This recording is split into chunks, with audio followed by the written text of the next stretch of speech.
2%포인트가량 상승했습니다. 방역당국은 의료 수요 증가에 따라 코로나19 병상 축소를 중단하고 필요시 즉시 병상을 확충할 수 있도록 대응 체계를 갖추고 있습니다. 코로나19 재유행 국면에 본격적인 여름 휴가철도 다가오면서 정부는 방역 계획을 발표했습니다. 이상민 중앙재난안전대책본부 2차장은 오늘 오전 중대본 회의에서 국제선 정상화와 휴가 성수기에 따른 여행 수요 급증이 예상됨에 따라 방역 인력을 지원하겠다고 밝혔습니다. 변이 유입 대비를 위해 인천공항과 7개 지방공항에 검역 지원 인력 200명을 투입해 승객 분류 등 검역 관리를 강화할 예정입니다. 코로나19 유행 이후 처음으로 거리 두기 없는 여름 휴가철을 맞아 관광지 방역에도 나섭니다. 정부는 전국 주요 관광지에 방역관리요원 2,500여 명을 배치해 개인 방역 수칙을 안내하고 실내 소독과 환기를 하도록 했습니다. 대상이 확대된 코로나19 백신 4차 접종은 오는 18일부터 사전 예약을 신청할 수 있고 접종은 다음 달 1일부터 시행됩니다. 요양병원이나 시설 등 감염 취약시설은 방문 접종팀이 직접 가서 접종을 진행합니다. KBS 뉴스 임주영입니다. 더불어민주당 박지현 전 비대위원장이 당대표 출사표를 던졌습니다.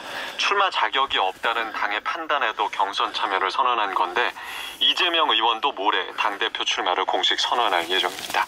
유호윤 기자입니다. 입당 기간이 6개월이 안 돼 전당대회 출마 자격을 얻지 못한 더불어민주당 박지현 전 비대위원장. 예외를 인정해달라는 요구도 거부된 상황에서 당 대표 출마를 공식 선언했습니다.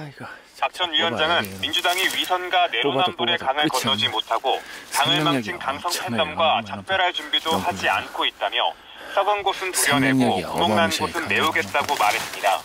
특히 자녀 입시 비리 사건에 연루된 조국 전 법무부 장관과 민주당 내 성비리 사건 등을 거론하며 개혁 의지를 강조했습니다. 박 전 위원장은 당초 국회 경내에서 회견을 계획했지만 다른 의원의 도움을 받지 못해 국회 정문 앞에서 출마 선언을 했습니다. 권리당원이 아닌 박 전 위원장은 피선거권이 없어 전당대회 후보 등록이 반려될 가능성도 높습니다. 유력 주자인 이재명 의원도 모레 오후 2시 당대표 출마를 선언할 예정입니다. 이 의원은 오늘 책임은 회피가 아니라 문제 해결에 더 중점이 있어야 한다고 말했습니다. 대선과 지방선거 패배에 책임지는 차원에서 불출마해야 한다는 당내 일부 지적에 당 대표가 돼 문제 해결에 나서는 게 책임이 있는 모습이란 답변을 내놓은 겁니다. 국민의힘은 자신을 향한 검찰 수사를 막기 위한 이른바 방탄 대표가 되려고 한다며 이 의원의 당대표 출마를 비판했습니다. KBS 뉴스 유호윤입니다. 여야가 국회 원구성 협상 시한으로 정한 재헌절이 이틀 앞으로 다가온 가운데 막판 진통이 이어지고 있습니다. 특히 방송 정책을 다루는 과방위원장 자리를 누가 가져갈지를 두고 여야는 이틀째 방송 장악 공방을 벌였습니다. 김범주 기자입니다. 여야 원내대표가 김진표 국회의장 주재로 나흘째 협상을 이어갔지만 오늘도 이견을 좁히진 못했습니다. 최대 쟁점이던 수사개혁 특위 구성에는 잠정 합의했지만 국회 과방위원장 자리를 두고 팽팽하게 맞선 겁니다. 민주당은 여당의 과방위원장 고집이 방송장악 시도라며 국회 정상화를 위한 것인지 언론 방송과의 일전을 경고하는 것인지 헷갈릴 지경이라고 주장했습니다. 박홍근 원내대표는 집권 여당이 야당과 협상에 진정성을 보이지 않는다면서 방송장악, 경찰장악이라는 윤석열 정부 주문에만 충실하려 한다고 비판했습니다.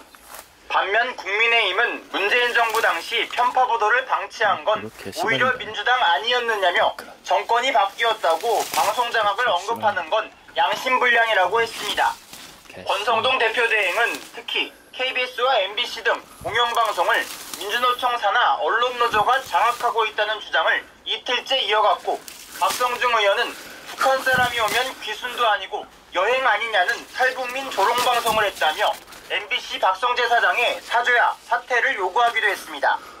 이와 관련해 대통령실은 공영방송이 언론노조에 장악됐다는 권성동 대표 대행의 주장에 따로 입장을 내지 않겠다고 밝혔습니다. 또 민주당의 여당 방송장악 시도 주장은 사실 무근이며 그런 일은 없을 거라고 했습니다. KBS 뉴스 김범주입니다. 행정안전부 산하의 경찰국이 다음 달 초 신설됩니다. 세 개 부서에서 인사 등 업무를 담당하는데 인력의 80%는 경찰 공무원으로 배치할 계획입니다. 먼저 전현우 기자입니다. 행정안전부